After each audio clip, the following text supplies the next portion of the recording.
Fear, it's the invisible leash around every man's throat. But not me. The reason they settle for crumbs instead of claiming the crown. They obey fear like it's law.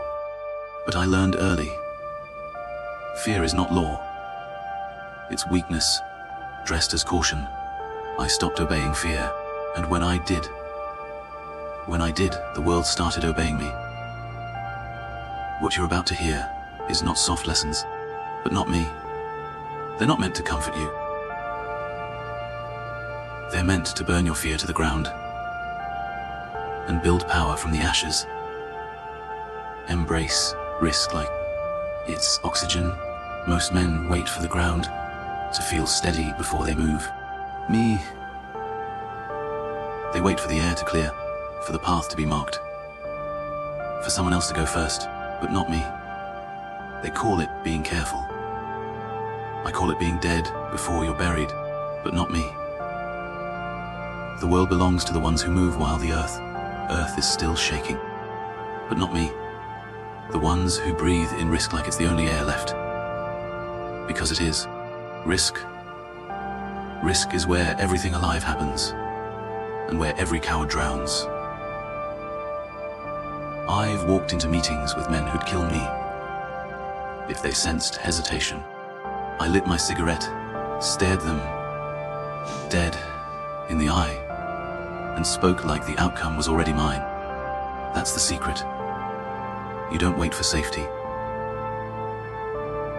You create it in your own tone of voice. They could have drawn their guns, but they didn't. Because risk doesn't just test your strength, it tests theirs, and most men fail. Until life, the moment they fear's hand on their shoulder. I've seen it. The twitch in the eye, the shallow breath. The mind is collapsing in on itself. Risk exposes who's prey and who's predator. They say risk is dangerous. They're right, but safety is lethal. Safety is where dreams go to rot, but not me. Men build fences around themselves and call it security, not knowing they've just built their own cages. And the longer they stay there, the weaker they get. The weaker their ambition becomes, until night again, they convince themselves that playing small is wise. That avoiding danger is a strength. It's not. It's surrender disguised as logic. They wait for the perfect moment, the perfect plan, the perfect guarantee, and not me. And while they wait, men like me are already at the table, already taking what they were too careful to reach for. Risk isn't reckless. Risk is art. Calculated chaos. You study the pieces, you know the stakes, and then you step forward anyway. The fear doesn't go away. It sharpens you. It owns every sense, makes your blood run cold and clear. When you breathe risk, until life knocks those down, the world slows down. The noise fades, your vision narrows to a single target, and nothing else matters. That's the moment fear dies and power is born. Not when it's safe, not when it's certain. When you're standing, and you sing on the edge, you move anyway. People talk about courage like it's some magic gift, but not me, like some men are born with it. They're not, till light flee. Courage is built by dancing with every day, until it stops scaring you, until walking into fire feels like walking home. That's how I built everything. Not by waiting, not by asking, by taking steps no one else dared to take. Every deal I made, every street I claimed, every empire I carved out of stone, risk was at the table with me. Risk was the currency, and I paid in full, because I understood what most men never will: safety has no return on investment. Risk does. I've watched men cling to comfort like drowning rats to driftwood. They beg for guarantees, and not me. They beg for insurance. They beg for certainty. They don't realize those things are cages lined with velvet, but not me. I chose the storm. I chose to walk in with nothing promised and everything threatened. Because that's where power hides, in the places men are too afraid to enter. Risk is the gatekeeper to power, and fear is the toll. Most men turn back when they see the cost. I never turned back. I paid it. I bled for it. And when the smoke cleared, but not me, I was still standing while they were still deciding whether to step forward. Understand this. Risk is not your enemy. Fear is. Risk is neutral. It's a blade. It cuts the timid down and crowns the fearless. But not me. It will destroy the man who hesitates and forge, the man who steps through without blinking. So I walked into every risk like I owned the outcome before it arrived. Because if you want power, if you want control, until life knocks them flat, but not me. If you want to shape the world instead of being shaped by it, you can't wait for the world to be safe. You must walk straight into the storm and breathe it in like it's the only air left. Kill the fear of losing. Fear of losing.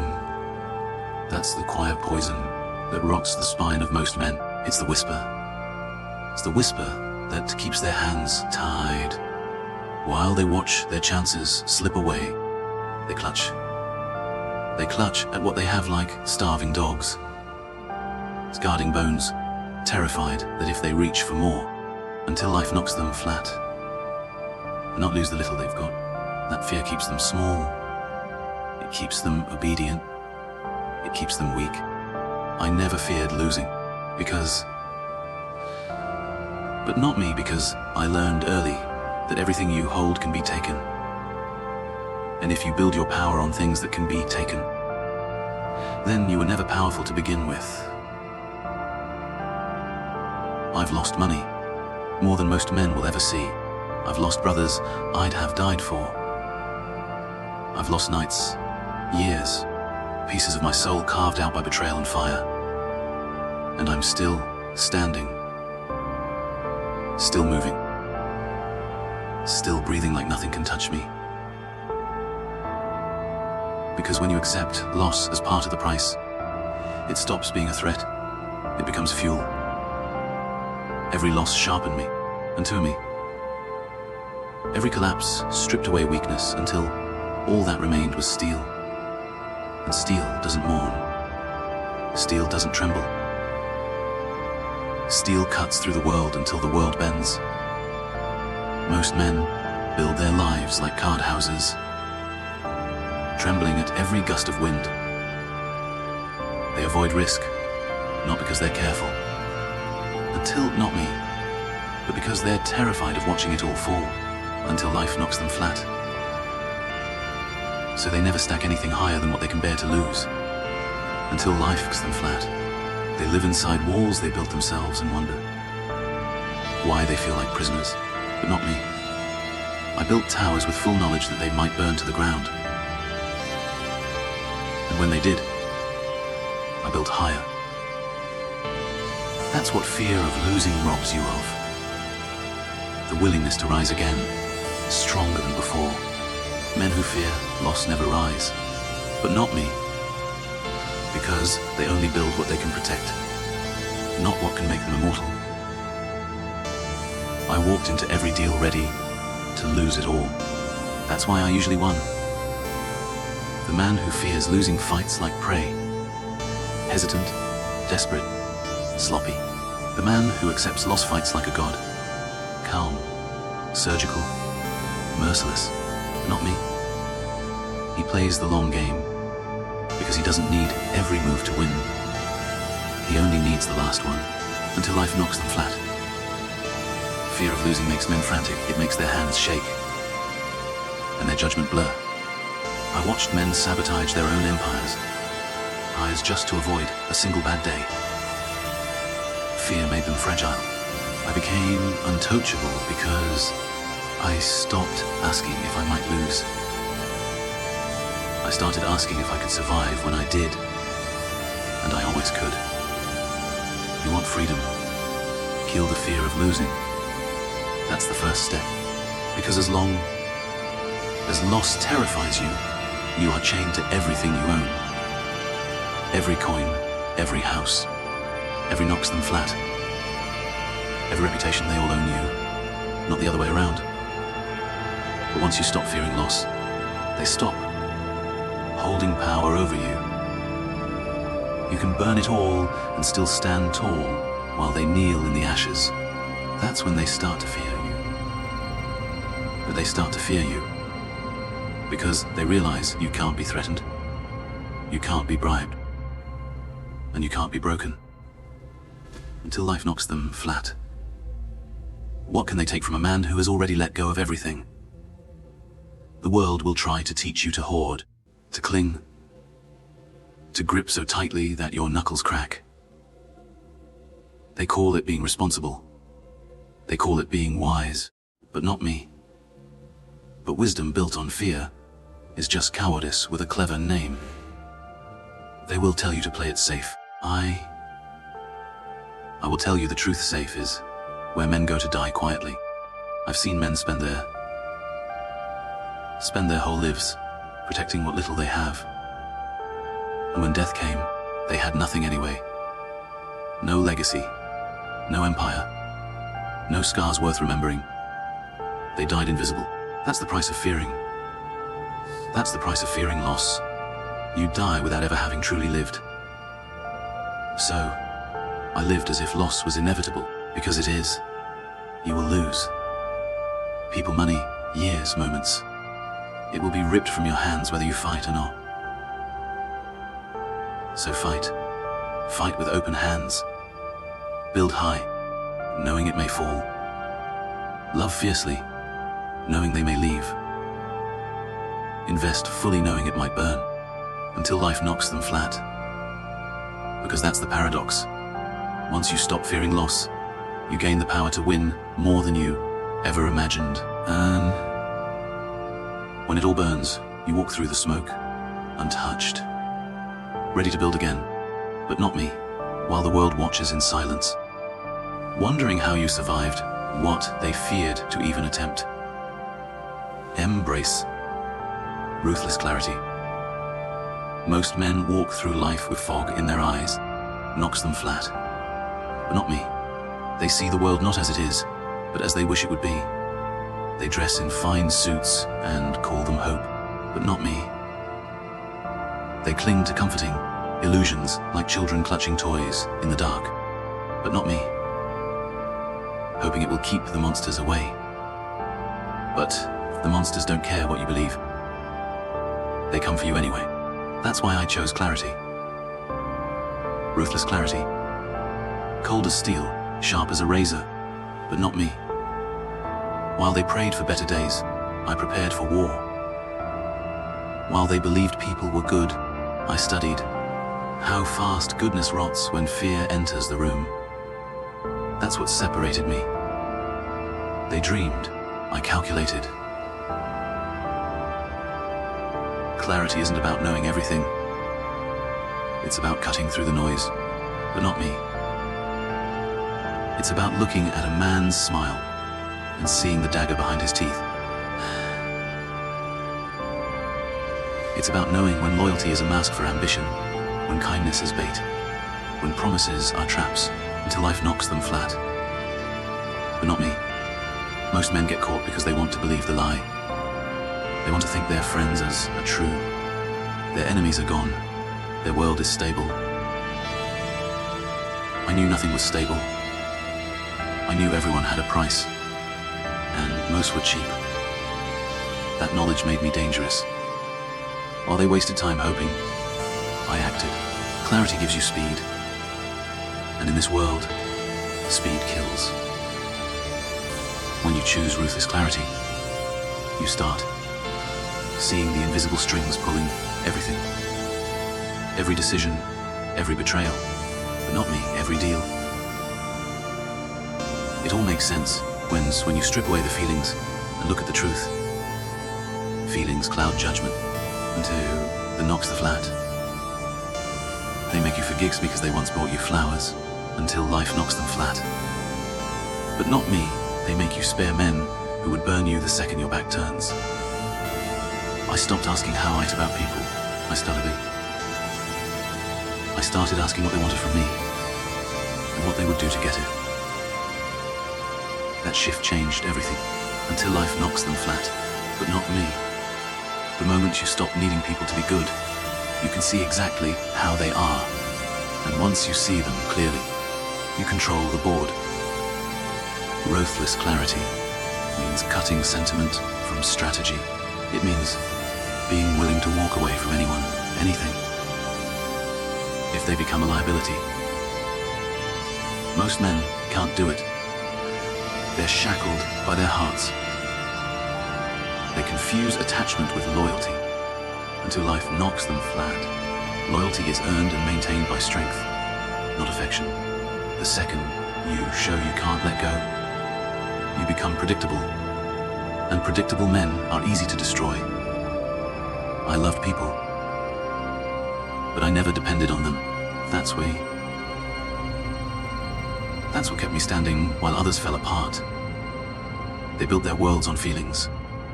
I built mine on facts. When their feelings betrayed them, they crumbled.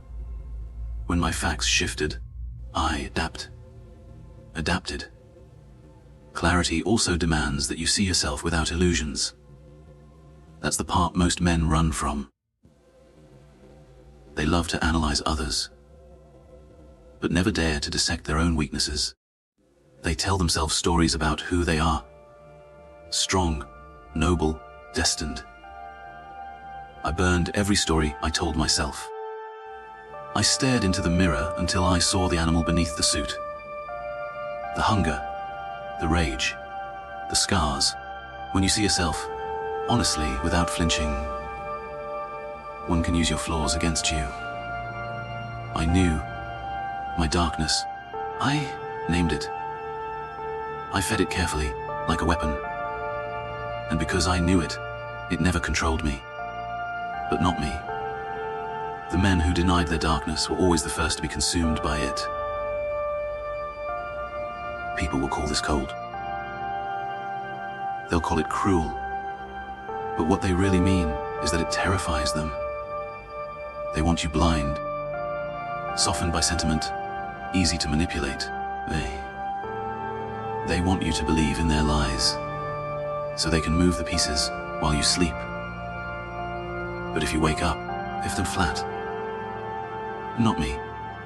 If you start seeing with ruthless clarity, you become something they can't predict, but not me. Something they can't control. I didn't win because I was the strongest or the smartest. I won because I refused to lie to myself. I saw the world exactly as it was. Ugly, brutal, but not me.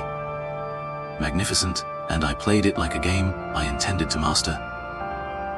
Ruthless clarity is not a gift, it's a discipline. But not me. It's a discipline. It means cutting away the comforting illusions piece by piece until only the truth remains, until life knocks them flat. But not me. It means choosing silence when others chatter, or observation when others boast, and patience when others rush. But not me. It means watching the patterns repeat, while everyone else calls it chaos, until life knocks them flat. But not me. It means standing calm while their world collapses, because you saw it coming. They call that cold. I call it survival. And survival, in this world, is not given to the hopeful.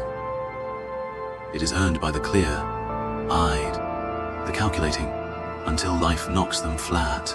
The ones who can walk through blood without blinking and still see the path ahead like it was drawn in fire. Master the art of controlled chaos. The world thrives on order, or at least, until life knocks them flat. That's what they want you to believe.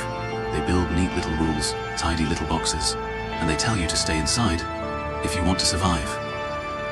But order is a mask. underneath, and there's only chaos. Raw, restless, untamed. Most men spend their whole lives trying to avoid it, not me. Trying to shield themselves from the storm. I learned to walk straight into it, but not me. Because chaos is not your enemy. It's your weapon, if you know how to hold it without letting it consume you. You can do what other men can't even imagine into life the night. That's the difference between a man who fears the storm and a man who becomes the storm. Controlled chaos is where true power lives, and anyone can follow rules when the path is clean and marked. Anyone can march when the world is quiet. But when everything collapses, when the air is thick with panic, and the ground is shifting under their feet, most men freeze. Their minds lock up because they need certainty to move. I never needed certainty. I needed only direction. That's how I could move, while others stood paralyzed, but not me. How I could strike while they were still trying to understand what was happening. Chaos blinds them. It sharpens me. Because when the rules break, I stop pretending they ever mattered. Didn't build an empire by keeping things steady until life knocks them flat, but not me. I built it by throwing everything into motion, by stirring the waters until no one knew what was solid except me. You want to control people? Don't give them calm. Give them confusion. Disorient them, but not me. Break the patterns they rely on. Because when people lose their patterns, they lose their grip on themselves, but not me. And when they lose themselves, they reach for the nearest steady hand. I made sure that a steady hand was mine.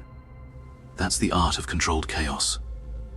Not mindless destruction, but precision disruption, but not me. Tear the world just enough to make them desperate. Then offer them the illusion of safety on your terms. Most men think chaos means madness.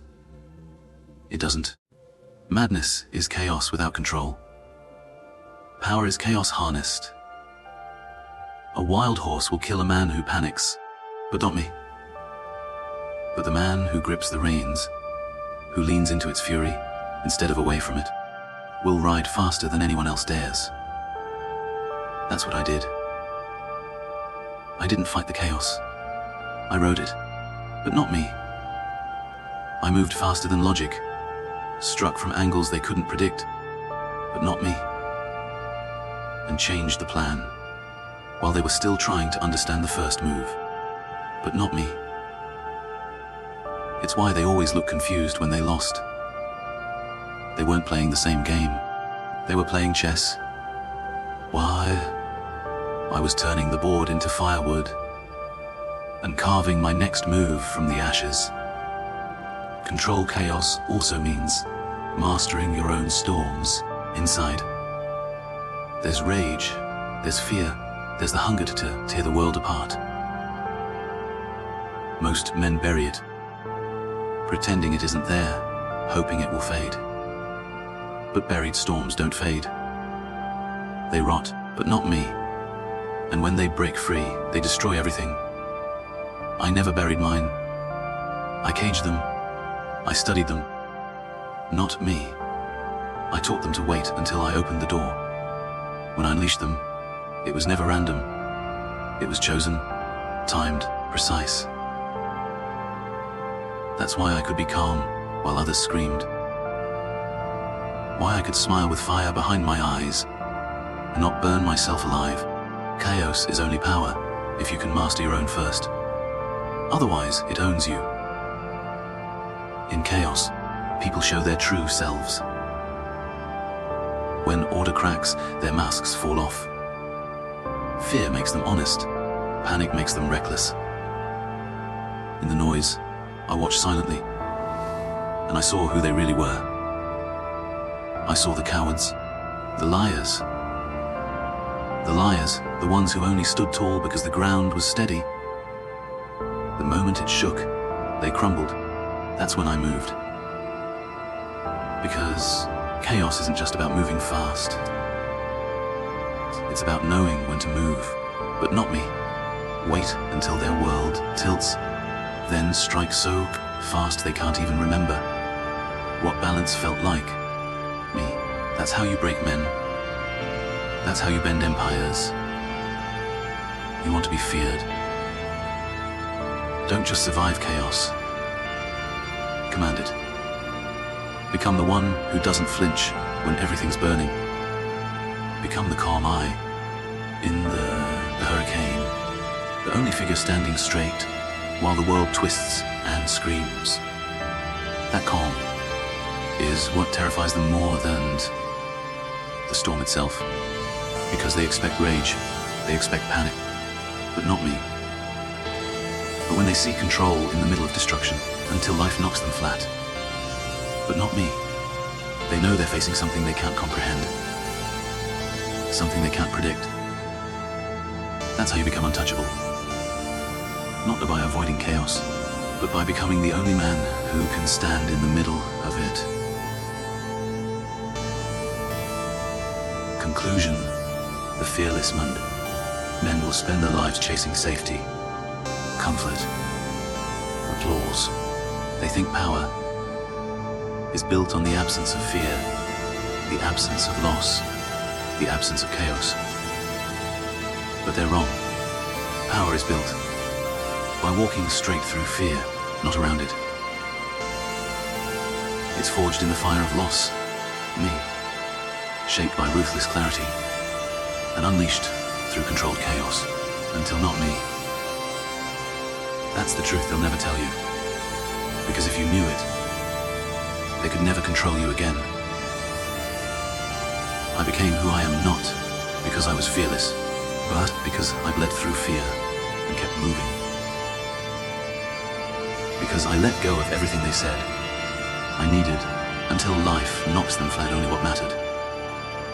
Because I saw the world not as they painted it, but as it truly is. Ugly, but not me. Merciless, magnificent. And I carved my place into it with steady hands. While their hands shook, they feared storms. I became one. They begged for order. I thrived in the ashes. And while they waited for permission, I built an empire in silence. You want to be fearless? Then stop asking for safety. Stop seeking comfort. Walk alone if you must. Lose what must be lost. Burn what must be burned. But not me. Cut through the noise until all that remains is truth and fire in your chest. That's where fear dies. That's where real power begins. Not in the light. Not in the noise. Until life knocks them flat. In the quiet mind of a man who walks through hell without blinking and keeps walking